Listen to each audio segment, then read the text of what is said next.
So It's fine because there's only like maybe 2 people that'll watch the whole time. So, okay, so we record it live and then it gets posted later. yep. So Sweet. the reason I wanted to do everything live to give people a chance to ask questions or join in the conversation. That's fair. For whatever reason, I just can't get that side of it going. So it's people like my mom will pop in and say, "Hey, bub, how you doing?" So Well, if I wish I'd have known, I would have hyped it up a little bit. it's all right. Sometimes it works better this way. Uh, True. so Nick Norcal Tenkara, blowing up on Instagram and the Tenkara world, just a mini celebrity. Ah, I'm just out here living and trying to take people along for the ride. But you're doing a good job. I know I, I'm probably one thanks. of I many people. appreciate that. I'm probably one of many people that are very jealous of all the things you get to do. Thanks. So, get a little bit of background if you want to introduce yourself. Kind of give us My the Nick story. Yeah, my name's Nick. I grew up here in Northern California, a little town called Paradise. I grew up fishing for trout, sinking worms and power bait underneath a bobber, and that's all fine and dandy. And then in my 20s, I really got into bass fishing, and that's really what I was all about. And I think when I was 29 or so, or yeah, about 29 is when I met Maddie, and she got me into backpacking. And she's like, "Oh, I backpacked all these little lakes, and most of these," she says, "I see people fishing at these lakes, and maybe there's trout in there." And I hadn't trout fished; I'd just been bass fishing. I'm like, "Sure, why not?" And one thing led to another, and I guess I'd forgotten how much fun trout could be, and I was like, now I'm like, "Well, bass." See, I'm the exact opposite. Since I moved to Colorado, I'm so sick of trout. I can't stand it. I want to go catch bass. uh, Uh, that's it. Grass is always greener. exactly. Uh, so growing up in California, I don't think a lot of people realize how awesome California is when it comes to outdoor activities. Parts of California. Okay, Northern California, right? Mostly. I mean, Southern California could be argued that there's a lot of stuff to do outdoors, but Northern California, I'm surrounded by just a plethora of things to do in every direction. And was it like family outings that got you outside and got you started? Got me started, I guess. Yeah, we would take a yearly camping trip to a lake in the mountains and catch trout there every year, take a boat out. But really getting into hiking, yeah, getting into hiking more when I met Maddie is really what reignited my outdoor passion. That's great. And did you realize that once you started hiking with Maddie that you needed another like fishing system to get up there and get in those lakes? Is that how you got into Tenkara? Well, I used to have a little telescoping spinning rod, and I used to Hmm. take that on some of my early backpacking trips. And when we did the Tahoe Rim Trail, I took that, and it was great, but I didn't use it that often. It was kind of a pain to set up and take apart, and it's kind of heavy. And then after the Tahoe Rim Trail, we decided to go down the ultralight backpacking rabbit hole, and Oh, just yeah, on the forums of Reddit and anywhere else you can find that. That's just a whole rabbit hole you can sink for hours down. And I read about Tenkara, and it was a type of fishing where you don't even need a reel, and that's half the weight right there. So immediately I'm sold. yeah. So I did a little research, and I found Tenkara Rod Co. made a rod called the Sierra that sounded right up my alley. So I ordered one of those, and really, I think there was like 2 trips where I kind of had a struggle with the learning curve, and then there was one trip up in one of these wilderness areas around here, and it just clicked, and I have not looked back. I've probably picked up a spinning rod twice since. We've mentioned Tenkara a couple times without really even talking about what it is. You did a podcast with Working Class Fishing where you guys really dove into it real deep. Yeah, Um, that was a fun one. so yeah, those guys are great. So I'll push people that way to hear like the full Tenkara uh, background. But can you kind of give me like a real quick uh, background or introduction into Tenkara? So it's a Japanese form of fly fishing that uses just a rod and a line and a fly. There's no reel involved. That's about as quick and simple as it gets. Yeah.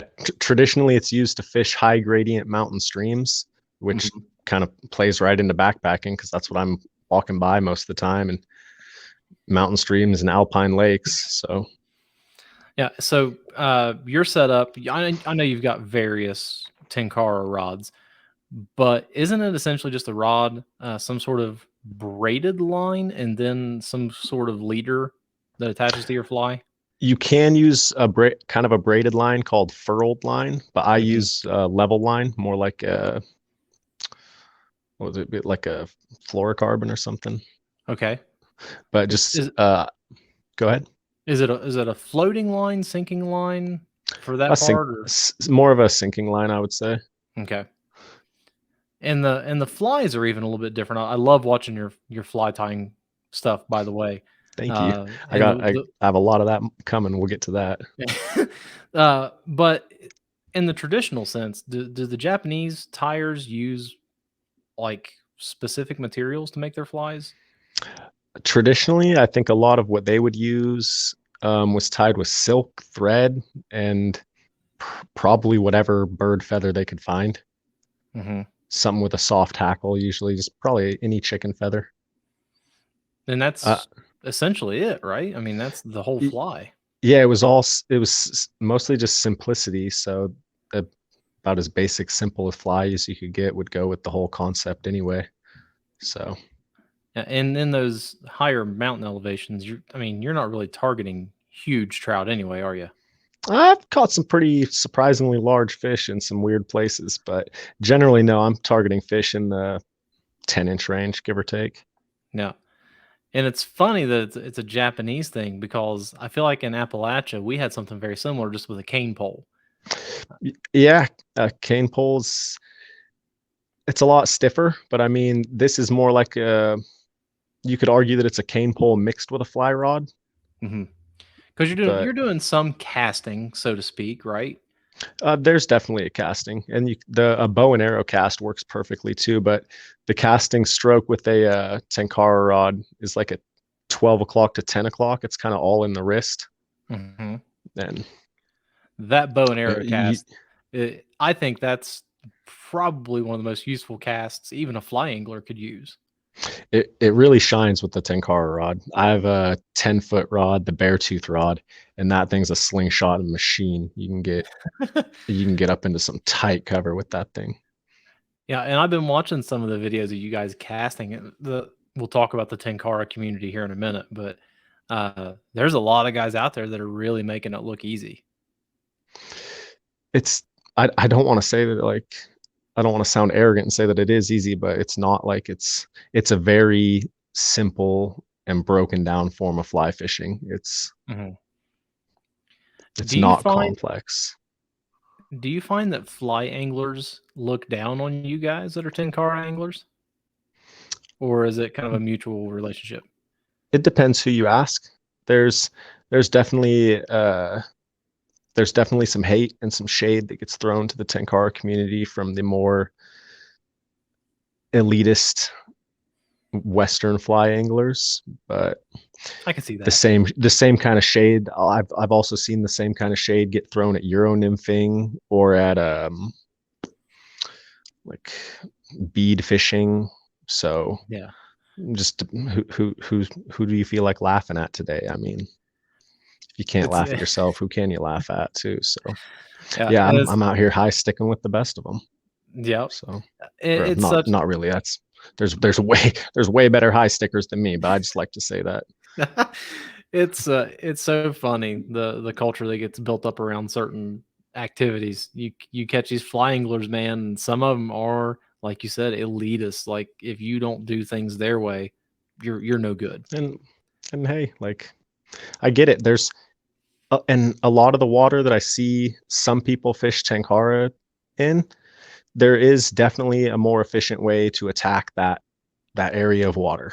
You could use a more modern form of fishing, Hmm. but for small creeks, alpine creeks, and mountain lakes. Mountain lakes are arguable because you could get out. If you could get out in the middle of them, you can definitely catch a lot of fish. But some of the Yeah. alpine lakes that I fish, I literally sit on a rock and I watch these like 16, 17-inch fish just swim circles around the lake. And I sit there with a nymph in the water. And when they swim past, I twitch it and they just smoke it every time. God, that's gotta be so exciting. Oh, it's so fun. You just get to watch them do it. There was one day I just saw this whole school, and the smallest fish in the school is probably 13 inches just feeding on top water. And I cast a little Sakasa kabari, and as soon as it hit the water, one of them skyrockets up out, but it misses the fly. And I'm just like, oh my gosh, I cast right back in there and hook into one of them. And oh my gosh. So you go down this path of Tenkara, kind of out of necessity a little bit, just wanting to find a better way. You probably didn't set out to do this, but what kind of got you down the path of spreading the Tenkara love out to a more broad community? When I was first like finding as much information as I could, just being a sponge to the knowledge, I was finding that some of the knowledge was in Japanese. A lot of the real traditional information that you could find was in another language. Mm-hmm. So anyone that I could find, I'd be trading information and tips with. And I got tired of like copy and pasting the same message to the same 5-10 people over and over and over. So we've started a few group chats. I don't know if you've seen and follow the hashtag fixed line freaks. No, I have not. check out hashtag fixed line freaks. We started a group chat for that, and it's just a way to spread information. And anybody that just had a quick question, instead of asking 12 people, you could just ask it to a quick forum. And it seems like, I mean, at least from the people I follow on social media and such, Tenkara is starting to really blossom. There's a magazine that just came out, right? See, and here's also like that hashtag and stuff and the fixed line freaks group. Sorry to digress. No, you're fine. That's all like Instagram centric. Yeah. And there's come to find the more and more research I do and the more and more research I find, there's a plethora of information and lots of groups on Facebook. And you join those groups and trade information there. And there's just so many great people in this great community. And it's just, yeah. Some of the most creative people I've seen. What's his name? Roman? Is that his name? Yeah, Roman from Ikari Gear. Let me tell you something right now. Some of the graphics that guy comes up with absolutely blow my mind. Yeah, he's who got me to start selling some of my flies. I sell through his site, or he sells my flies, I guess would be a better way to phrase it. And he's the graphic artwork he does is incredible. It blows my mind. It's probably one of my favorite things to look at on Instagram. The blueprint of the flies that he did, those were so sweet. Yeah, and I mean, props to him, because I couldn't have came up with something like that in my wildest dreams. Yeah, his brain works in a wild way, and I love it. I love it. And what the stuff he's doing with bikes right now is really cool too. If anybody listening's into mountain biking, he's making some cool bike gear. I haven't seen that. What's he doing with bike gear? He's making a couple different like bottle holders, or like if you're into fishing, a rod tube holder that straps onto your bike frame. Oh, that's pretty neat. I presume in the result, or I assume in the event that you crash, it would do less damage to your rod that way. Is he doing also like the little round circular the fly things? boxes? Yeah, the Ikari fly box. Those are sick too. I should have had one handy to show you. Yeah, those, you don't catch me anywhere on the water without one.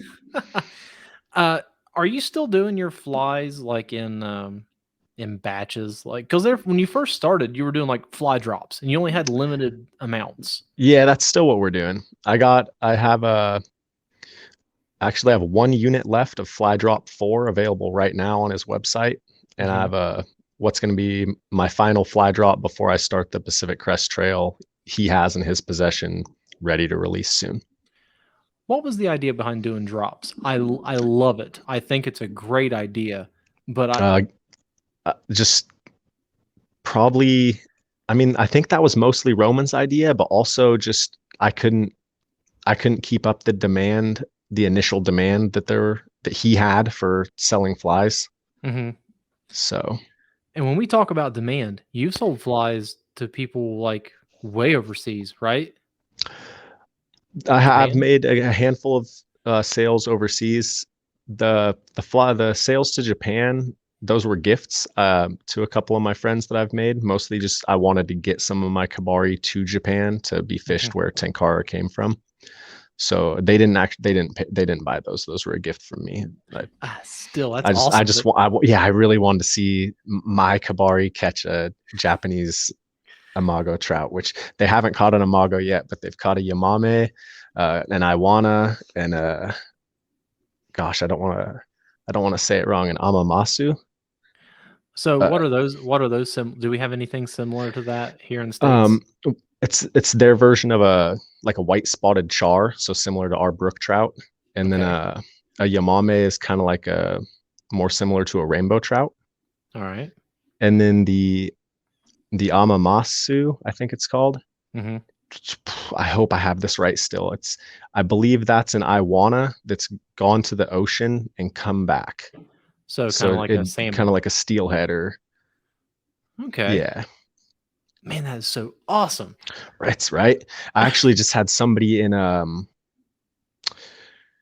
Switzerland place an order for one of my flies, so that's going to be crazy, and I can't wait to see what they catch. Like somebody in the Swiss Alps is maybe going to be using one of my flies. Like that's insane to me. You almost it's like me. I live vicariously through people, right? So I talk to guys like you that go out on these awesome adventures that I don't get to go on all the time, and it gives me a sense of I can always be there and I can imagine it, and that has to be what it's like for you.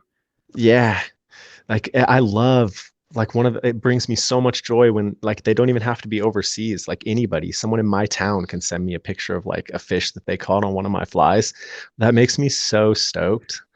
But I love there's a whole highlight section on my Instagram page for community catches that people have sent me in or tagged me in their pictures. So I love that stuff, guys. Keep it up, please. Yeah. And that's the very positive side of social media. You know, we've got the negative, like the elitist bashing side, keyboard warriors. Yeah, you But get that everywhere. yeah, but Reddit can be fun. oh, for sure, Reddit's a wild You, place. It's like the Wild West. that's where the wild things are. But I mean, you've got this very positive vibe. You put it out Thank you. there. You know, if you see pictures of you hiking on the trail, you're always in some unusual garb. I think. Bright colors. You got to look good to play good. Is that something you picked up in your rabbit hole, like in the ultralight stuff? Yeah, I don't know. Just something about Maddie calls it hiker trash. Something about hiker trash likes bright colors. I don't know. Oh shoot! All right, since we brought Maddie into this, you guys are planning a big trip Oops. here soon, right? Yeah, we're gonna start the Pacific Crest Trail here in. I'm not gonna disclose how many days, but in a couple months Soon, right? That's all you gotta say. soon. Soon. The Pacific Crest Trail, I didn't know anything about it until I read Cheryl Strayed's book. What's it Which called? book is that? Is that Wild? I'm not Yeah, sure. Wild. That's the one I Okay. read. Um, and for anyone that's never read it, it's a good book. Um, but this amateur hiker decided she wanted to hike the Pacific Crest Trail, and she learns a lot about herself and a lot about gear the hard way. But it sounds like you and Maddie have been preparing a little bit different for that. Thankfully, we've been doing a lot of shakedown hikes, which are like preparation hikes, and we did we've done a handful of like not super long distance hikes, but we've done a handful of 4 or 5 night camping trips or backpacking trips last year. We did the Tahoe Rim Trail the previous year, which was 170 miles, and we did that over 10 days. So Woo! that was our introductory through hike, even though that's just a mini through hike. Wow. So when did you guys get the idea to actually hike the Pacific Crest Trail? If you ask that to Maddie, she's had that dream for a long time. I've had the goal since Maddie's kind of like told me what it is, because I'm the same way as you. Like I guess I'd maybe heard about it because it runs like nearby my town, Mm-hmm. and like I knew to an extent what it was. I did not know that it was a trail that went from Mexico to Canada and that people do that. And Mm-hmm. when she put that in my head and showed me the places that it goes, and I'm like, okay. And she's like, well, I'm doing this for sure. And I'm like, well, I mean, why wouldn't I want to do it with you? Like, you Yeah. think I'd want to sit at home and have you send me pictures every day of these beautiful places that you're at? And No just me way. be like, hope you're having fun on top of a mountain. I'm going to work. Heck no. Like, I want to go. So we've figured out a way to make that happen. When you decided, okay, we're going to do this together, um, what was kind of like the first? I don't want to say concern, but what was the first thing you really wanted to figure out what you needed to do? Like in the sense of like getting along, Preparing. or No, no, not like that. I mean, you could just throw her off a cliff or something if you didn't get along with oh, her. But she'd be the one. She'd throw me off a cliff. Watch out for my demise. Just kidding, uh, honey. I'm like preparing gear wise. So that's the most essential thing. I mean, you're going to be living off your backs for quite a while. Well, what were the big concerns for you and Maddie? Um, Weight's obviously a big one, right? yeah, weight's a big one, but we've been working good at whittling down our weight. Um, Warmth. There's going to be a couple sections where it it might get a little colder than anticipated, Mm-hmm. and I only have a 30-degree quilt, but it's a custom made 30-degree quilt with a closed foot box, extra fill in the foot box, and extra fill in the body. And for anyone that like doesn't backpack, that might sound like a bunch of gibberish, but it adds probably about 5 degrees to my bag, which makes it about 25. And I'm a hot sleeper anyway, so I should be okay, but I'm Mm-hmm. still nervous about getting cold a couple nights. But Uh, what tent are you guys? Are you doing tents or hammocks or what are you doing? we share a tent. I carry the tent. Maddie carries the stakes. Um, Okay. it's the two from Gossamer Gear. It's a trekking pole tent or a single wall tent, Okay. so it doesn't have tent poles. Super ultra or not? It's not super ultra light. There's way lighter sleeping setups, but Mm-hmm. it's a pretty light, roomy tent. I actually have a video coming out on my whole gear setup on my YouTube channel, I think in 2 weeks or 1 week. Nice. Uh, so you launched down this ultra light backpacking rabbit hole. Were there some common things that popped up, like stuff you learned that you really didn't know to begin with? Um, Frameless backpacks, which doesn't sound like a big deal, but Maddie and I are both small statured. We're Mm-hmm. we're bony, and a Right. big old backpack with a big metal frame, 20 miles a day really starts to dig into you. And we learned that one on the Tahoe Rim Trail, and both had little backpack sores coming in on our tailbone from just it rubbing that little spot raw. But the ultralight, or not ultralight backpacks, but just frameless backpacks don't really have that. So there was that learning curve. I wouldn't recommend an ultralight backpack to anybody, or I mean, like I wouldn't recommend it to just anybody. There's Right. there's a person that it's for and a person that it's not. But I do think most people don't need a lot of the gear that they take with them. And if they didn't take all that gear, they could benefit from an ultralight frameless backpack. It's, Mm-hmm. it's way easier on your back and your knees. You can make a 10 mile day is nothing with the right gear. Like, Going back to Cheryl Strade's book, that was what she learned. She went to this big, just a box store and asked the guy, "What do I need to go hiking?" And this guy yeah, didn't really go know to it. Ari. Yeah, I'm not going to name, but a gear store that starts with an R. Yeah, go there. No, They'll set Yeah, you up with some and heavy I think stuff. that's where she went. But you know, the guy told her, you know, you need this and this and this and this and this, and I think her backpack weighed like 80 pounds or Oh something my like that. gosh. And she figured out real quick that one, that's really hard to carry, uh, and two, like you said, you don't need half the stuff you think you need. Yeah, like usually it's things that you think you'll need or like things that you want, but then even in a week, some luxury item like a hammock. How often do you use a hammock? Like, unless that's your sleep system. If you sleep with a hammock, you use it every night. But if Right. you bring a hammock just to like relax in your downtime, that's probably not going to use it very often. Maybe an hour a week, and is that really worth the weight of a hammock? Probably not. Nah, well, I mean, I don't know And how the much does a space. hammock. How much does a hammock weigh? A A pound. pound? That's a pound's a lot, man. All right, I gotta remember ultralight backpacking. You My guys base count weight, I think my base weight's 13 pounds. for And your that's whole like with, system? yeah, that's with my fishing gear. No way. Yeah, dude, So dude, what do you, I think Maddie's is like 11. so what do you guys take? I mean, what's in your backpack? I've got a whole video on that. You'll have to wait to see. No, I'm just kidding. Uh, I got my backpack. I got my sleeping pad. I got my sleeping bag. I got a pillow. I got a tent. I got a couple layers of clothes. I got like a little basic first aid kit, a headlamp, a food bag, Water. water. Yeah, I got a couple bottles of water. I got a water filter. I'm sure there's some other small things I'm missing out on. A I knife of just some kind, some kind of multi-tool. I do bring a small knife. I literally just filmed the video about this. I should have this all like prime in my brain.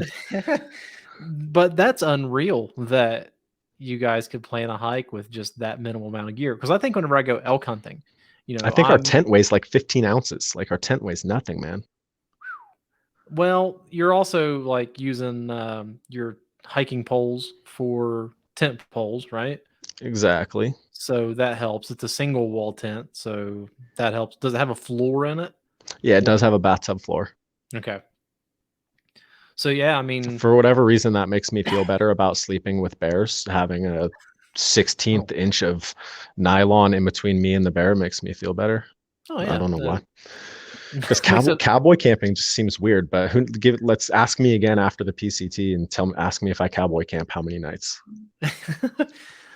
uh, okay, the trail goes from Canada to Mexico. What section did you guys decide to hike? Are you going to do the Um, whole thing? we're gonna do the whole thing. We're gonna start at the Mexican border and hike to the Canadian border. So we're gonna go northbound. How long do you plan on that taking? It should take about 5 months, maybe 6 months, and So you so guys are going to be out there for we're gonna half be the out year. there. We're gonna be out there, man. My content on Instagram, my content is gonna slow down, but bear with me. Bear with me, guys. Whoa. What? I do have tentative plans for my YouTube and my blog, and I've been building a lot of content that I'm gonna stagger every other week. I'm gonna have something for you. Mhm. Um, but and I'm also I will have service here and there, and I'll try to put things on my story and post things and keep everybody updated. But yeah, I'm gonna be out there for a while, man. Planning the trip. Why did you decide to go northbound? That's the way most people go, and it's just the way weather works out the best, and strategically, it just just the way that Just just the the way way it that most works. people go, and just yeah, southbound seems odd. The only thing I have for a frame of reference for that is the Appalachian Trail. It's not nearly as hardcore as the Appalachian PCT. Trail's pretty hardcore. It is, but I don't know. Whenever I think of doing the PCT, They're on that's the same level. I'd put them on the same really level. I People argue one's easier than the other, but people argue that both ways because the PCT is graded for pack animals. uh-huh. So like that means that you can take like a horse or a pack Long mule yeah. on the whole trail. And it's graded for a horse to be able to do that. The Appalachian Trail is not. It's climby. You gotta climb mountains or like not climb like little scramble up little rocky sections all the time. There's Really? they call Pennsylvania Rocksylvania. Like No way. The Appalachian Trail's got its challenges for sure. That one's I want to do that one. Maddie's not interested in that one, but I am. Why is she not interested in that one? Do It's you know? it's known as the Green Tunnel, and it doesn't have as many sprawling views.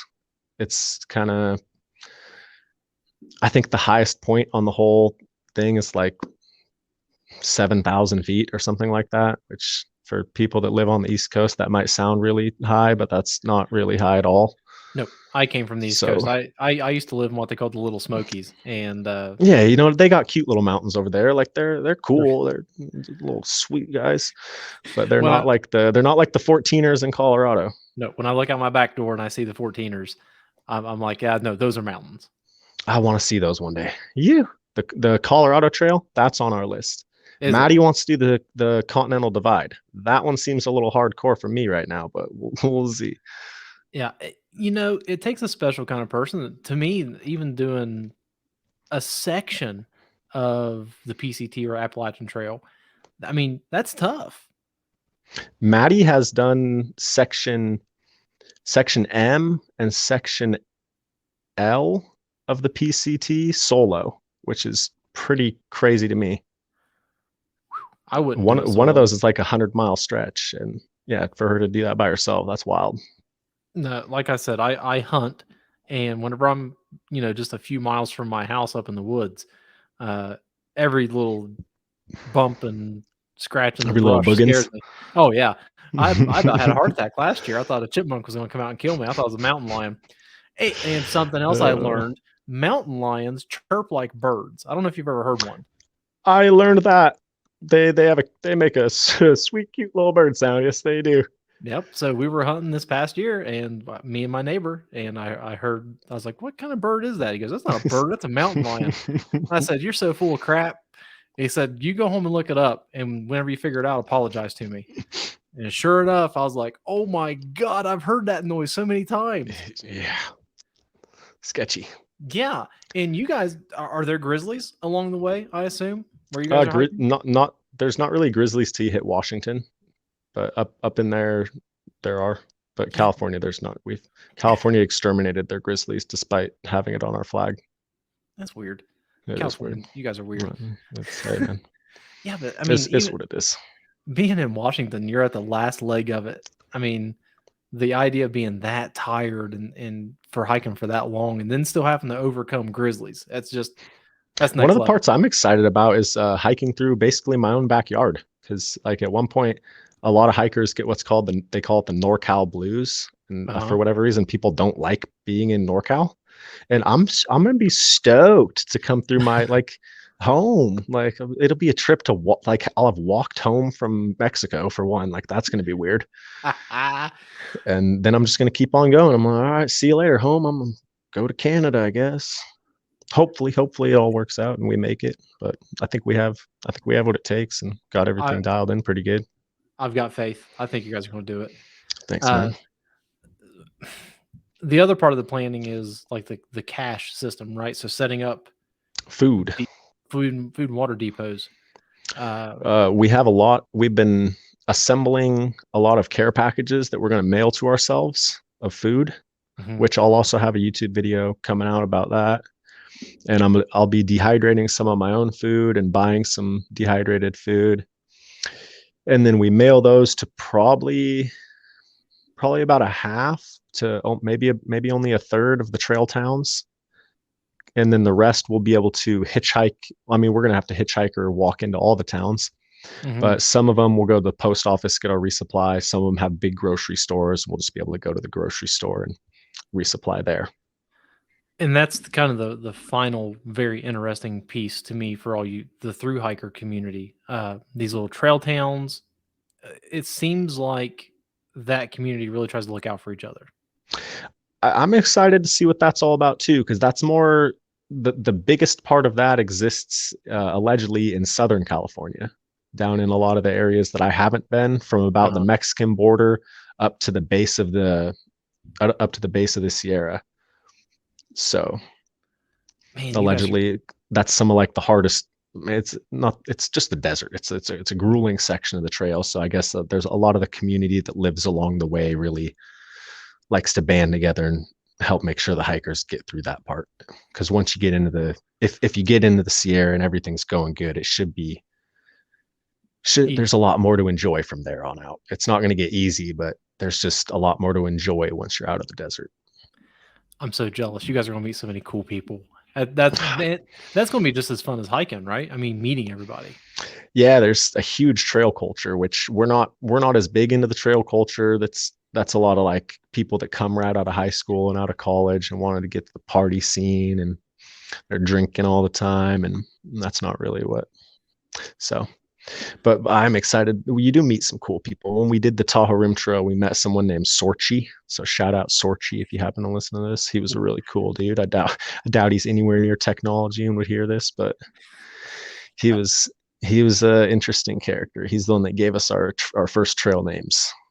I'm Angler and Maddie's Lightning Rod. Oh, nice. I like it.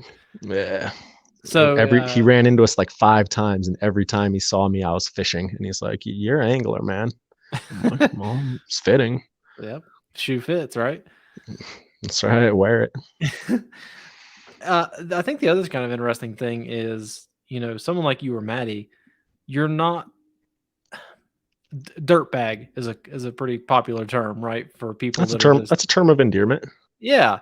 But that whole culture seems to be even like further removed than what you guys are. I mean, like you said, your shout out, he doesn't even have technology, right?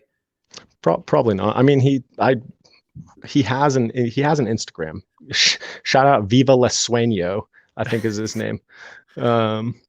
But he does not check it often. He doesn't post it often. He completed the PCT last year. I'm hoping he's out on trail or making plans for the next trail to go out and crush it somewhere. Before I leave the PCT trail or the PCT, you have to actually apply to hike that, right? Yeah, you need a permit, a long distance permit for anyone doing more than 500 miles of the trail in a year. And the permit is a lottery system, and it's actually kind of competitive. Mm-hmm. And Maddie and I were very lucky to score start date on the same date. So they grade it like they offset the start dates. Like it's not just like, okay, everybody start hiking on this day. I want to say it's between like March 1st and May 30th, 30 people per day. Why do they do it that way? Just to help stagger out the trail? Because otherwise everybody it would turn everybody used to start on April 20th. Wonder why? And who knows? Yeah, it's a mystery to us all. And they just couldn't. Yeah, they end up putting limits, and there'd be just everybody going through at one time. Just kind of makes problems. So now it turns into an Everest situation, right? Yeah, if you force them to stagger, then it works out a little bit better and works out for the communities along the way. Well, I'm super stoked. I can't wait to see what you're going to put out. Thank you. And that leads right into your new YouTube channel and your blog, right? Yeah. What are your plans with that? I mean, I'm sure you don't want to just focus on Tenkara on that, right? I mean, I got my tentative plans in front of me. My blog right now, I'm talking about, just everything leading up to the trail. Like, I don't know if you've been following. I've like posted what got me into Tenkara and kind of what got me into backpacking and what my gear is and what it all weighs. I have a blog post coming out tomorrow that's going to be all about fly tying and how I got into fly tying and how I got into tying with Roman. Once we get closer to the trail, I'm going to have some blog ideas that are more trail centric, but right now, I'm just kind of all over the place. And my YouTube, kind of the same thing. It's covering a lot of my backpacking gear and my food plan. And I'm going to do a video on like how our stove system works and how we cook a meal or cook food out in the backcountry. I'm working on a community Q&A video. So I don't know when you plan to release this, but if it's relatively soon, anybody listening, you still have time, send me a video. asking me a question that you have about the trail, and I'm going to stitch them all together and make this little like the community's interviewing me and Maddie. Should be pretty fun. That's cool. Yeah. But once we really get going on the trail, I've been working on a whole series of fly tying videos, and I'll be rolling those out to kind of keep things going. So you're just gonna schedule them, like you said, space them out as you're gone. That way, there's something. Yeah, I have a YouTube video every 2 weeks and a blog every 2 weeks. So it'll be every week there'll be a YouTube video and then a blog and then a YouTube video and then a blog. And I'll try to keep posting Instagram content and Facebook content and TikTok content and all these. I'm on all the social medias. If you're listening and you're on a social media, look up Norcal Tenkara. You'll find me. I was gonna say you might as well play. Is it the same for everything? It's the same. I was lucky. I have that obscure of a name, I guess. Yeah, I was thankful. That's my name on literally everything. Yeah, I don't think there might be a space on Facebook, but I think I did that just because it looked nicer. Yeah, I'm not sure. I've been trying to figure out the social media game for a long time. I just recently picked up TikTok, and I don't get it. I don't get it, man. I don't get what other people are doing on TikTok. Have you seen the there's like a page for live streams of and you can just like browse through people that are, I don't understand what's going on there. That's kind of like a Reddit situation. TikTok's a wild place, or it can be. I unlocked the ability to go live at 1,000 followers on TikTok. I'm scared to do it. I'm too scared to try. I wouldn't do it. Not yet. I want to try tying flies on TikTok, but I'm too scared to open that bag of worms. I've been sticking to Instagram for doing that. I also just realized you can go live on YouTube. I might try it on there. Who knows? I've tried. Like I do live on Twitch and I do Facebook Live. I can't get my YouTube going for some reason. But like TikTok, I don't understand what the trends are. I don't like unlocking the algorithms to get your stuff. You gotta do a silly dance, man. I don't want to degrade myself that way. I don't want to do the dances either. I don't feel bad. Like I made a little 7-second video of me casting a bait caster, and just do a bunch of those eventually. Like I don't know. It gets like it's up to like 15,000 views or something. I don't see. If that's what people it takes. People like to tick that kind of talk, you know. Yeah, but I think the other thing is with that time, like the timing of the video. Like it seems like 7 or 8 seconds is that sweet spot for a video, and I think it's just a symptom of our attention spans. I think that seems to be the key a little bit on Instagram also. It's kind of like the shorter videos tend to do better. But then I don't know if you saw, I posted a tying video doing an AP nymph using Japanese deer hair. And that one was like 54 seconds long. And I was like, oh, this video is going to do awful, but I just want to post it just because I thought it was a kind of a cool video. And it actually did really well. Like it did better than half my other fly tying videos. Like, so I really can't figure out the algorithm. Yeah. I think the other thing, I post what I like and go on with it, right? Yeah. I think the other thing I'm excited for to see what's going to happen. You're going to spend 6 months, like essentially isolated away from technology. Whenever you come back, how interested you're going to be in actually hopping back on it.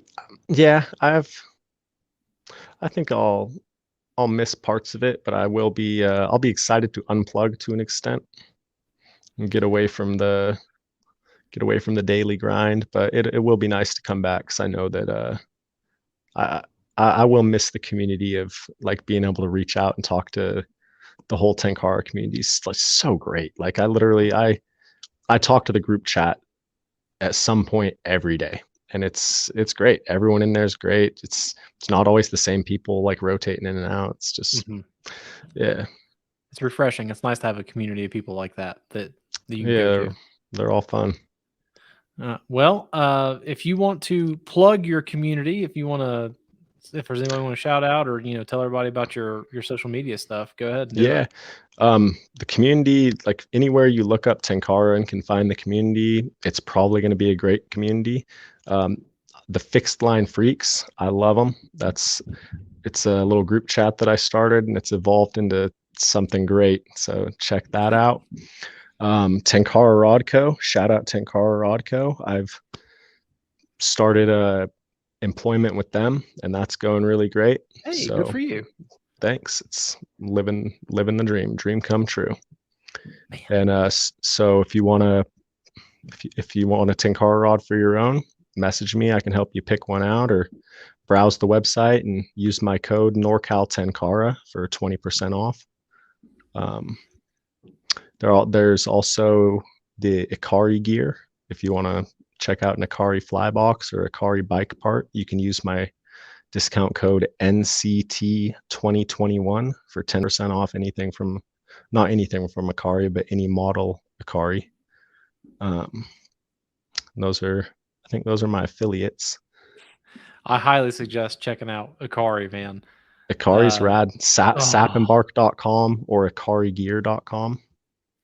It's so awesome. Like I get goosebumps looking at some of the stuff. It's great. Oh yeah, there's lots of fun stuff on there. And yeah, find me on YouTube, TikTok, Instagram, Facebook, and Reddit as Norcal Tenkara. Give me a like, shoot me a message. I love talking to everybody. You're all great. I try to take the time to respond to every message and be personal to everybody. And I can't thank you all so much for all the support, and thank you, Zach, for giving me a platform to talk. And hey, man, there's nothing I'm doing. You're the one that's doing interesting things. I just like talking to interesting people. Hey, never would have dreamed this many people would want to hear what I have to say. Well, like you said, when you do rad things, you just gotta act the part, right? I'm just glad other people think it's rad.